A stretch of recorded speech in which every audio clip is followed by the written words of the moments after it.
Ci siamo fermati, che è successo? Gianni? Sì, Ci siamo fermati? arrivo. C'è un buco, purtroppo manca un artista, ha telefonato, sono bloccati in autostrada. E allora? E adesso chiamo Riccardo Antonelli, che è il direttore artistico di Mille Voci, vediamo un po' cosa possiamo Dai, fare. procediamo. Riccardo, vieni. Dimmi, cos'è? Perché l'artista lì, Guagliarulo, non è arrivato. Ah, quindi abbiamo bisogno insomma, abbiamo di riempire un 4 attimo. minuti. Allora, sai, il direttore artistico ha sempre un asso nella manica. Certo. Io prendo la palla al balzo, vi presento a questo punto un quadretto familiare. C'è mio figlio qui dietro con la sì? chitarra pronta. Suona la chitarra? Sì, lo Ma chiamiamo. allora Franco, dai, facciamolo vieni, entrare, vieni, Franco. Oh Franco! Ecco qui. Ma questo è tuo figlio? È mio figlio, sì. E perché non me l'hai detto prima?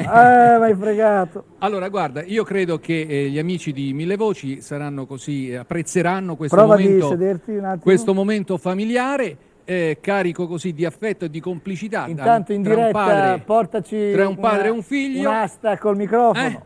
E così vi faremo ascoltare quello che facciamo noi a casa, come ci divertiamo noi a casa praticamente. Perfetto. Vogliamo fare un breve pezzo, quello che provavamo giusto l'altra sera?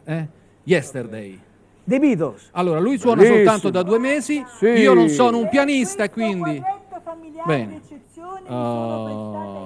Perfetto. Papasidero mi fa da assistente, Ma io faccio da pensa tu. assistente a No, voi. mamma, Come pensa si tu. chiama questo fanciullo? Franco? Franco, che bello. C'era Bene. un prole, non lo sapevo io. Benissimo. Allora, Un proviamo prolo così. maschio perché è maschio, se era femmina era prola. Bene. Ecco. Abbiamo rotto anche Guarda. l'asta qui. 3 di noi, 5 di noi. Ragazzi, abbiamo Allora. rotto l'asta. Vabbè, Vabbè, dai. È l'ultima puntata. Questo non si vede che se ce lo metti così come fa a suonare? Anche te. È perché non mi ricordo più dove va. Vedete? Perché lei sono 3 mesi che non fa fitifici, capito? Allora, Mi presto a fare il tecnico, ecco. stiamo per benino Io vi la lascio. chitarra. Eccoci qua, prova di suonare, Franco. Prova, si sente.